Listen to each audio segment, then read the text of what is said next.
성경 봉독 드립니다. 구약 성경 창세기 26장 1절 말씀입니다. 아브라함 때 첫 흉년이 들었더니 그 땅에 또 흉년이 들매 이삭이 그랄로 가서 블레셋 왕 아비멜렉에게 이르렀더니 여호와께서 이삭에게 나타나 이르시되 애굽으로 내려가지 말고 내가 내게 지시하는 땅에 거주하라. 이 땅에 거류하면 내가 너와 함께 있어 내게 복을 주고 내가 이 모든 땅을 너와 네 자손에게 주리라. 내가 내 아버지 아브라함에게 맹세한 것을 이루어 네 자손을 하늘의 별과 같이 번성하게 하며 이 모든 땅을 네 자손에게 주리니 네 자손으로 말미암아 천하 만민이 복을 받으리라. 이는 아브라함이 내 말을 순종하고 내 명령과 내 계명과 내 율례와 내 법도를 지켰음이라 하시니라. 이삭이 그랄에 거주하였더니 12절입니다. 이삭이 그 땅에서 농사하여 그의 100배나 얻었고 여호와께서 복을 주심으로 그 사람이 창대하고 왕성하여 마침내 거부가 되어. 인생의 흉년에서 이 제목으로 담임 목사님께서 말씀을 전해 주시겠습니다. 하나님은 살아 계십니다. 하나님은 오늘 이 자리에 우리와 함께하여 주십니다. 하나님은 우리를 사랑하셔서 이 자리에 임재하시며 우리가 이 거룩한 예배의 시간에 하나님 만나기를 원하십니다. 여러분 모두 하나님과 깊이 만나는 복된 시간이 되시기를 주의 이름으로 축원합니다. 어느 교회에서 목사님이 주일 설교 시간에 천국에 대해서 설명을 하고 천국에 대한 말씀을 선포했습니다. 그리고 이제 성도들에게 질문을 했습니다. 여러분, 천국에 가려면 무엇을 해야 합니까? 천국에 가려면 어떻게 해야 합니까? 천국에 들어가는 비결을 물어봤던 것입니다. 그러니까 앞에 있던 어린아이가 손을 들더니 우선 죽어야 합니다. 이 아이는 단순하게 죽으면 천국 간다 믿음이 있었던 거지요. 우리 죽으면 천국 갑니다. 그런데 우리가 사는 이 삶의 현장은 죽음의 자리가 너무 많습니다. 우리가 사는 이 죽음의 자리, 이 죽음의 현실, 하나님께서는 우리 죽음의 자리를 기쁨의 자리로, 은혜의 자리로, 생명의 자리로 바꾸어 주십니다. 하나님은 살아계시기 때문에, 하나님은 사랑이 지극하시기 때문에 우리를 그 죽음의 자리에 두지 않으시고 우리를 생명의 자리, 기쁨의 자리, 은혜의 자리로 다시 살려주시고 다시 세워주십니다. 바로 이 하나님을 우리는 아버지라고 부릅니다. 오늘 본문 말씀은 이삭이 자기 부족의 족장이 됐을 때에 아버지 아브라함 때도 흉년이 들었었는데 지금 이삭이 부족 이끄는 족장이 되었을 때에 그 땅에 흉년이 듭니다.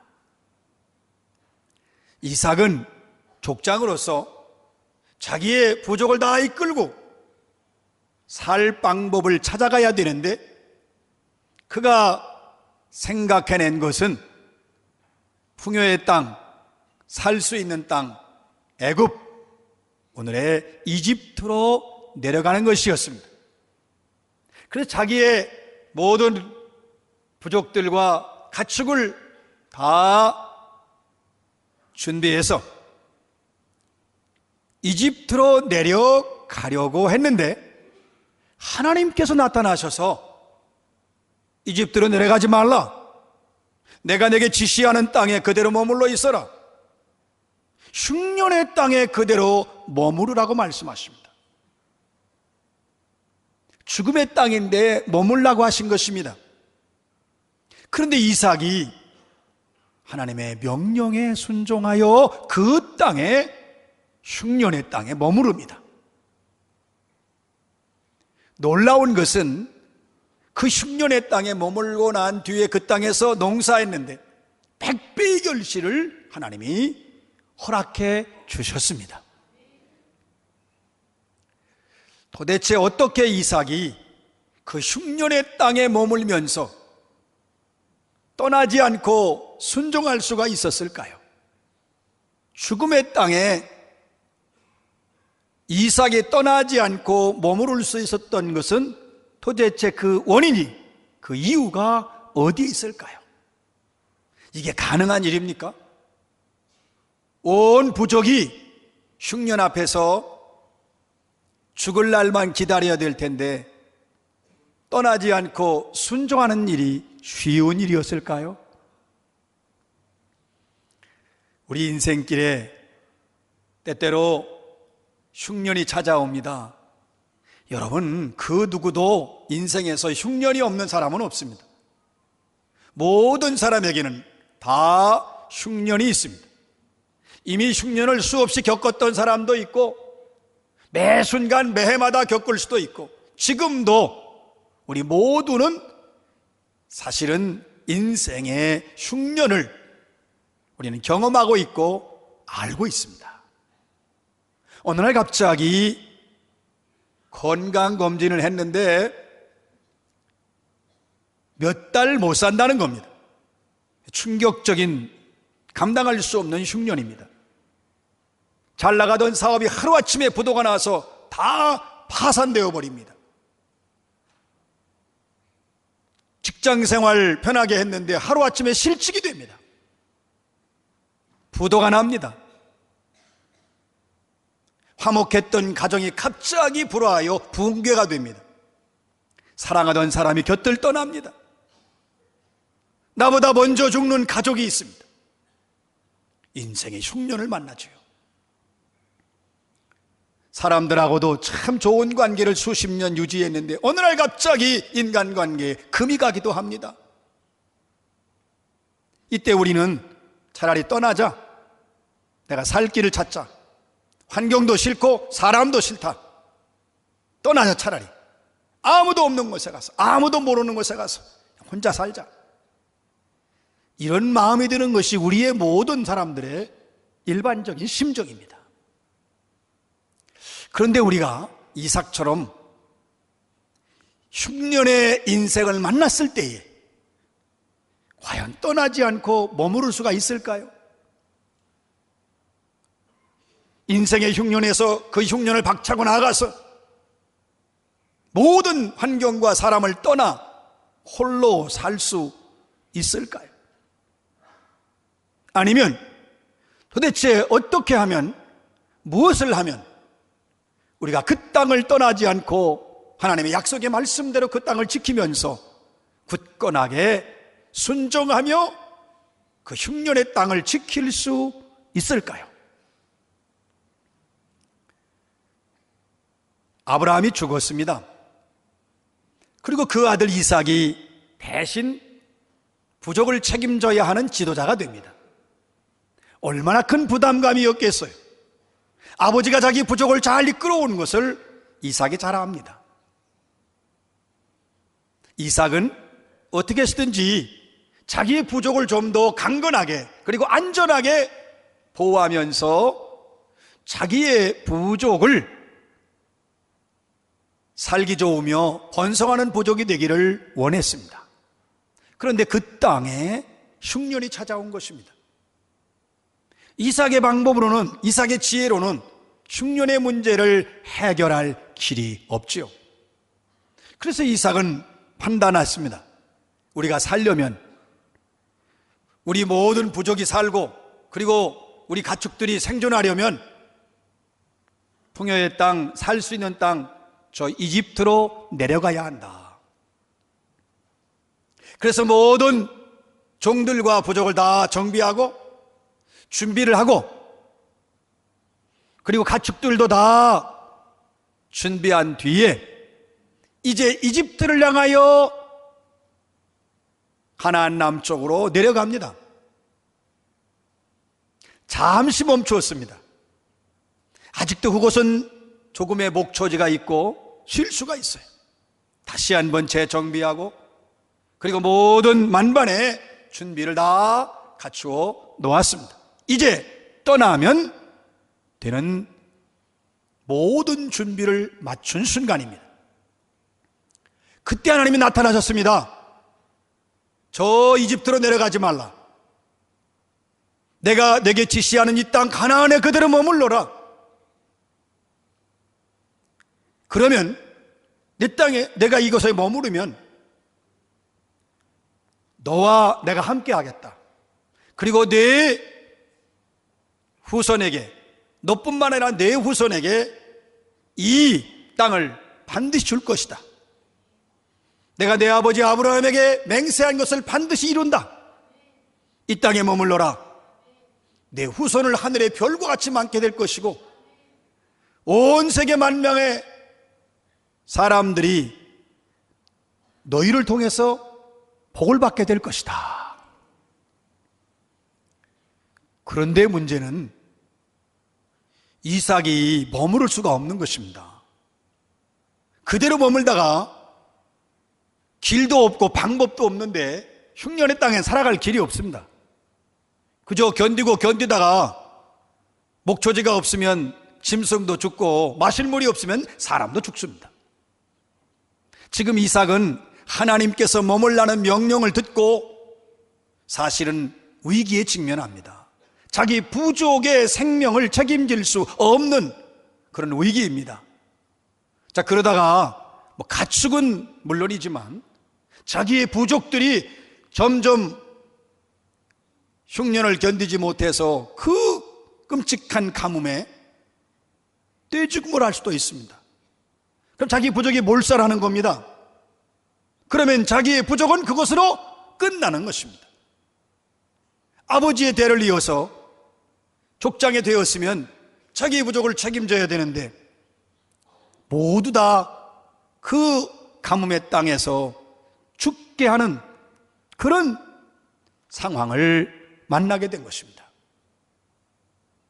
모두가 다 죽을 수 있는 그런 상황에 하나님이 머무르라고 하십니다. 지도력에도 큰 위기가 찾아옵니다. 종들이 가만히 있겠어요? 아니, 언제는 살기 위해서 우리에게 떠나라고 하더니 갑자기 하나님의 음성을 들었다고 하면서 하나님의 명령이라고 하면서 여기에 우리를 그냥 머무르게 하니 이게 우리가 살 길이 없다. 저 지도자가 우리의 진정한 지도자인가?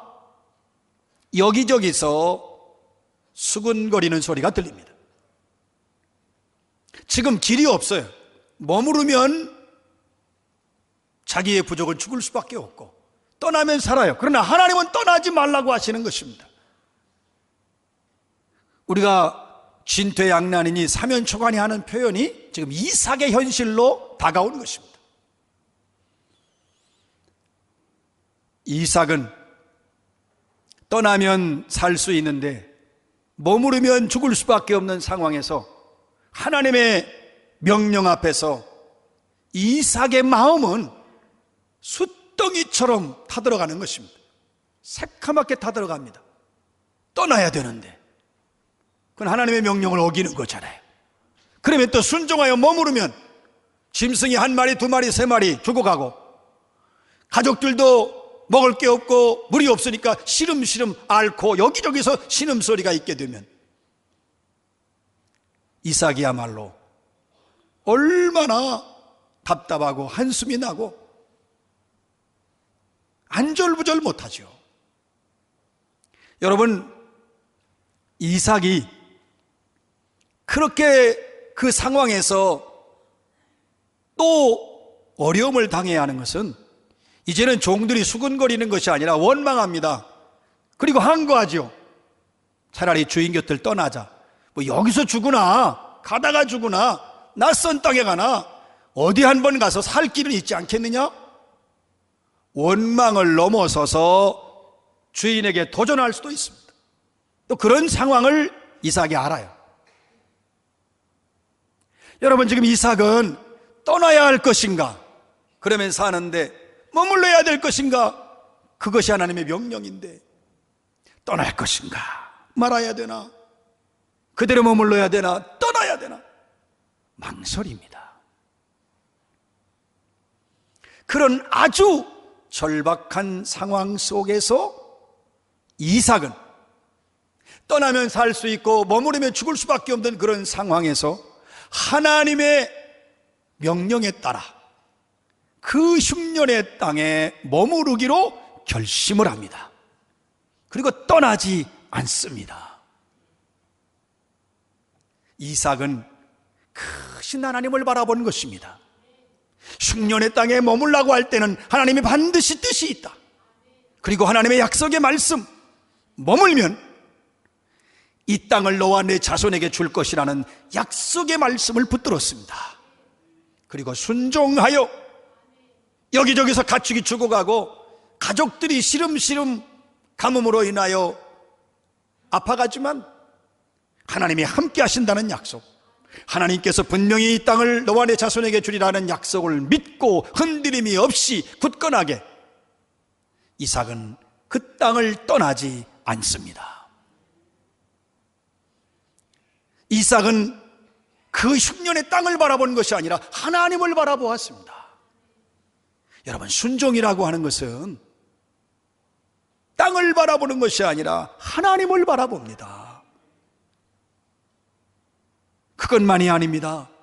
자기가 한번 결심하고 떠나지 말아야 되는데 계속 죽어가는 상황과 그리고 가뭄으로 고통받는 상황이 만나면 자기가 흔들려서 다시 또 떠나게 될까봐 하나님 앞에 그는 기도하는 마음으로 하나님, 나 흔들리지 않게 하옵소서. 흔들리지 않게 하옵소서. 하나님은 도대체 어떤 분이길래 아니 그 흉년의 땅에 머물러서 그대로 있으라고 하시는가? 그러면 하나님은 이삭의 전 부족을 몰살시키려는 것인가? 아닙니다. 하나님은 사랑의 하나님이십니다. 하나님은 이삭으로 하여금 그 흉년의 땅에서 땅만 바라보지 말고 하나님을 바라보게 하심으로 이삭으로 하여금 평생토록 풍년의 인생을 살게 하시려는 것이었습니다. 그래서 하나님은 먼저 이삭에게 찾아오셔서 내려가지 마라, 내려가지 마라. 아브라함을, 이삭을 설득하십니다. 이삭은 그 하나님의 말씀 앞에 이삭은 멈출 수 있도록 하나님께서 역사하여 주십니다. 멈추게 하십니다. 떠나지 않게 하십니다. 이삭의 마음을 하나님이 설득하시는 거예요. 그리고 감동을 주셔요. 순종할 수 있게 하시는 분이 하나님이십니다. 순종의 마음을 주십니다. 결단하고 떠나지 않도록 하나님께서 붙들어 주십니다. 이삭이 다시 또 흔들려서 애굽으로 내려가자고 할까봐 하나님께서는 흔들림이 없도록 이삭을 강하게 붙들어 주십니다. 끝까지 흉년의 땅에 머물 수 있도록 하나님이 지켜주시고 붙들어 주십니다. 그리고 이삭의 마음속에 아버지 아브라함에게 약속하신 하나님은 아브라함에게 내리셨던 복을 이삭이 알고 있어요. 그걸 기억나게 하시는 거예요. 뿐만 아니라 그 흉년의 땅에서 머물라고 말씀하신 하나님은 이삭이 그 모리아에 산 그 번제단에서 자기를 죽음의 제단에서 생명의 자리로, 생명의 재단으로 바꾸어 주신 하나님의 은혜와 하나님의 능력을 깨닫게 하시고 다시 그것을 확인시켜 주시고 하나님의 구원의 은혜를 이삭에게 기억나게 하셨습니다. 하나님이 하셨습니다. 이렇게 이삭이 하나님 말씀에 순종하여 그 죽음의 땅인 그 흉년의 땅에 머물러 순종했을 때에 하나님은 이삭이 그 땅에 머물러 순종했을 때에 그 땅에서 농사를 했는데 100배의 결실을 허락해 주셨습니다. 풍요의 땅인 나일강도 가장 많이 얻는 것이 80배의 수확이라고 하는데 100배의 수확은 그것은 기적적인 열매입니다. 하나님이 내려주신 복이지요. 하나님의 역사와 복이 아니면 이건 불가능한 일입니다. 이삭은 그곳에서 기적을 체험해요. 그리고 하나님께서 이삭에게 복을 내리시는데 창대하고 왕성하게 하십니다. 그리고 마침내 거부가 되게 하십니다. 지금까지 이삭이 살아왔던, 그리고 이삭이 가지고 있던 그 인생 속에 그거보다 더 이전보다 넘치는 복을 이삭에게 허락해 주셨습니다. 뿐만 아니라 이삭의 지도력이 흔들리지 않도록 하나님께서 이삭의 지도력을 다시 견고하게 세워 주셨습니다. 하나님이 내리신 복이죠.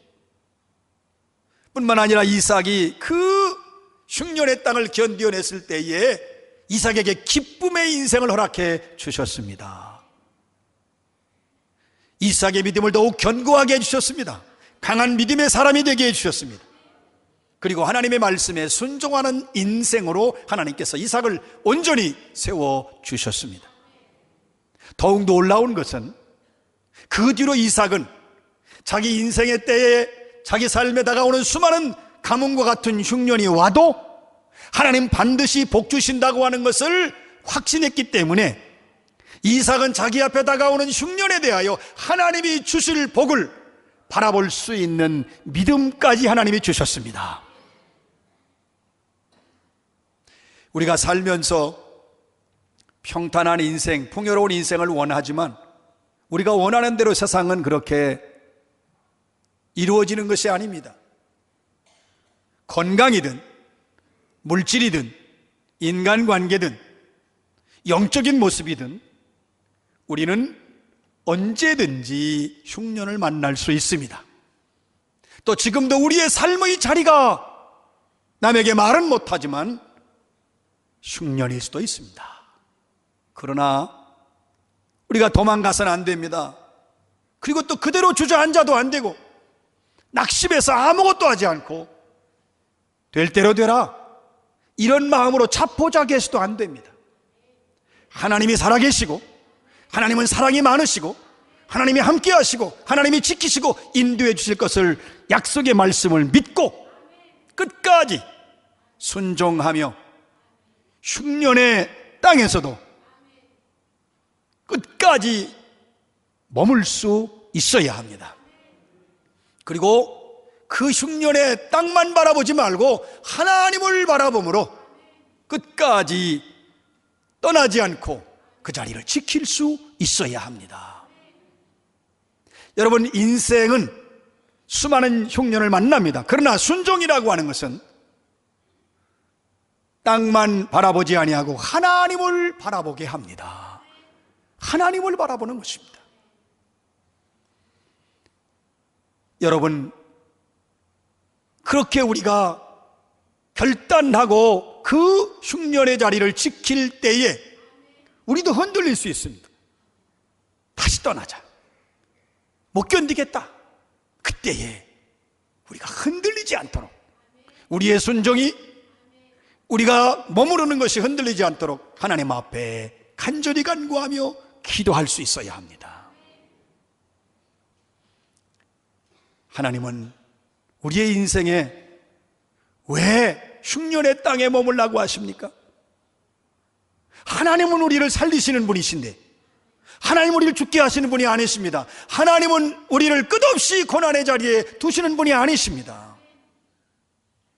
하나님은 우리로 하여금 인생의 흉년에서 땅만 바라보지 않고 하나님을 바라보게 하심으로 우리의 인생에 평생토록 풍년의 인생을 살게 하시려는 것입니다. 하나님은 우리의 인생을 풍년의 인생이 되게 하기를 원하시고, 그러려면 어떠한 자리에서도 하나님을 바라보기를 원하시는 것입니다. 사랑하는 성도 여러분, 여러분들이 정말 하나님을 바라보면서 믿음으로 나아갈 때에 놀라운 것은, 하나님은 우리를 찾아오셔서 격려하시고 설득하시고 말씀하시고 힘을 주셔서 넉넉히 흉년의 자리를 지킬 수 있도록 역사하여 주십니다. 지금 이 시간에도 여러분이 인생의 흉년의 자리에 있는 것을 하나님이 아시고 하나님을 바라보며 끝까지 그 자리를 믿음으로 지키라고 이 시간에도 말씀으로 여러분을 격려하시는 것입니다. 말씀으로 설득하시는 것입니다. 주님은 우리가 흔들리지 않도록, 다시 마음이 변하여 살겠다고 저 이집트로 내려가지 않도록 우리를 붙들어 주십니다. 우리를 지켜주십니다. 우리를 강하게 하여 주십니다. 하나님이 하십니다. 이렇게 이삭처럼 우리도 하나님 말씀에 순종하여 그대로 흉년의 땅에 머물면 나는 죽어도 좋다, 죽는다고 해도 하나님의 말씀에 난 여길 지켜야 된다고 하는 이런 믿음으로 순종하면 하나님께서 우리에게도 상상할 수 없는, 미처 우리가 기대하지 못했던 100배의 복을 허락하여 주십니다. 인간의 계산으로는 불가능하지만 하나님이 역사하셔서 우리 인생에 개입하셔서 우리에게 내리시는 복이, 영적인 복이, 삶의 복이, 물질의 복까지 하나님께서는 넘치도록 허락하여 주십니다.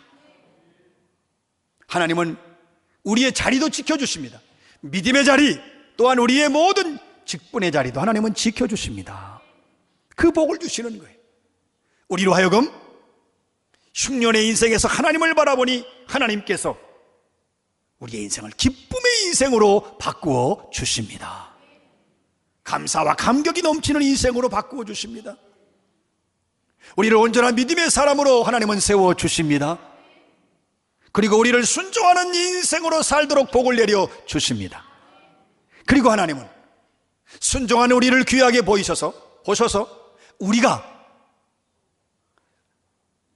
흉년의 땅에서 땅을 바라보지 않고 하나님을 보게 하심으로 우리에게 놀라운 은혜를 부어주시는 하나님은 우리 앞에 어떠한 인생의 가뭄을 만나도 하나님 반드시 복 주신다고 하는 믿음을 가지고 오히려 하나님의 복과 은혜를 기대하게 하시는 은혜를 허락하여 주십니다. 내 인생에 흉년이 와도 좋다, 내가 순종하면 하나님 반드시 내게 복을 주신다, 이러한 믿음의 사람으로 우리를 세워 주십니다. 사랑하는 성도 여러분, 우리가 이삭처럼 순종하여 흉년의 땅에 머물러서 100배의 복을 받을 수 있으려면 우리는 무엇을 해야 되겠습니까? 어떻게 해야 되겠습니까? 가장 먼저 기도의 자리에 있어야 합니다. 우리가 기도할 때에도 무엇을 먹을까 마실까 입을까 하는 기도는 사실 그것은 우리의 기도의 순위에서 가장 아래에 있습니다. 가장 중요한 것은 하나님을 알게 해달라고 기도해야 됩니다. 우리가 하나님을 안다고 하지만 하나님을 바로 알면 우리의 믿음 생활은 완전히 달라집니다. 하나님을 알기를 구해야 됩니다. 하나님의 마음이 무엇인지, 하나님의 생각이 무엇인지, 하나님의 뜻이 무엇인지. 그래서 우리가 생각하는 것도 하나님의 생각에 맞는 생각을 해야 됩니다. 우리가 말하는 것도 하나님의 마음에 맞는 말을 해야 됩니다. 우리가 행동하는 것도 하나님의 뜻에 맞는 행동을 해야 되는 것입니다. 그래서 하나님께 구하는 것입니다. 하나님은 응답을 준비하십니다. 이미 준비해 놓으셨습니다. 하나님은 우리의 간구를 기다리고 계십니다. 기도의 자리에 나와야 합니다. 뿐만 아니라 우리는 하나님 말씀을 들을 때에 글자로 보고 귀로 듣고 방송에서 눈으로 보는 것으로 끝나서는 안 됩니다. 그 하나님의 말씀을 붙들고 이 말씀을 나는 생명의 말씀으로 여기리라. 이 말씀은 나에게 생명을 준다. 이렇게 그 말씀을 붙들고 그 말씀을 내 영혼 깊숙이까지 간직해야 합니다. 그리고 인생의 흉년이 찾아왔을 때 낙심하여 아무것도 하지 않는 것이 아니라 하나님을 경배하고 하나님을 예배하는 예배의 자리로 반드시 나와야 합니다. 여러분, 우리가 하나님께 간구하고 기도할 때에도 하나님 앞에서 뜨겁게 하나님을 갈망하려면 기도하기 위해서 방해되는 모든 요소들을 사실 우리는 정리할 수 있어야 됩니다. 과감하게 텔레비전이 기도하는데 지장을 준다면 꺼야지요. 우리가 하나님 앞에 나와 하나님을 섬기고 특별히 기도하는 데에는 세상 사람과의 약속도 중요하겠지만 하나님과의 약속보다 더 중요하지 않습니다. 규칙적인 시간에 규칙적인 장소에서 하나님 앞에 나와 기도하는 게 가장 좋지요. 구체적으로 나와서 하나님을 알게 해달라고, 하나님의 마음과 생각을 알고 그 마음과 그 생각대로 살게 해달라고 간구하셔야 됩니다. 여러분, 말씀을 붙들고 몸부림을 쳐야 돼요. 하나님이 말씀대로 지켜야 되는데요, 나는 지키기 어려워요. 하나님 어찌하면 좋겠어요. 이 말씀대로 순종해야 하는데, 알고 있는 말씀을 알므로 끝나는 것이 아니라 우리의 삶으로 살아내기 위해서 몸부림을 쳐야 합니다. 여러분, 예배에 하나님 만나는 것입니다. 여러분, 사람 만날 때도 준비하죠. 우리는 친구 만날 때도 준비합니다. 가족이나 어르신 만날 때도 준비합니다. 하나님을 만나는 우리는 월요일부터 토요일까지 하나님 만나기 위해 준비하셔야 됩니다. 마음을 준비하고 시간을 준비하고 사모하고 하나님을 그리워하고 하나님 만나는 자의 자세를 가지고 철저하게, 그리고 성실하게, 그리고 일찍부터 준비하고, 예배 전에 너무 늦게 우리가 심야 텔레비전을 본다든지 그러면 안 되겠죠. 왜? 하나님 만나는 것보다 소중한 일이 없으니까. 그런 결단도 우리에게 있어야 합니다. 사랑하는 여러분, 우리가 이렇게 결단하고 기도의 자리에 있으면 하나님 반드시 우리의 인생을 풍년의 인생으로 바꾸어 주십니다. 기적 같은 역사를 하나님 우리에게 허락해 주십니다. 우리가 하나님의 말씀을 붙들고 씨름하면, 그 말씀을 지키기 위해서 몸부림을 치면 하나님 우리를 기억하시고 우리를 인정해 주시어서 우리로 하여금 승리하는 인생으로 살도록 역사하여 주십니다. 그런 복을 우리에게 주십니다. 우리가 예배를 생명처럼 여기고 하나님 만나기 위해서 사모하고 준비하며, 그리고 예배의 자리에서 하나님께만 집중하고 하나님께 나와서 하나님을 사모하면 하나님께서는 반드시 만나 주십니다. 그리고 우리의 인생을 기쁨의 인생으로, 감격과 은혜와 소망이 넘치는 인생으로, 복된 인생으로 바꾸어 주십니다. 사랑하는 성도 여러분, 인생의 흉년을 만납니다. 인생의 흉년에서 흉년의 땅만 바라보지 마시고 하나님을 바라보심으로 여러분의 인생에 풍년의 인생이 되게 하시기를 주의 이름으로 축원합니다.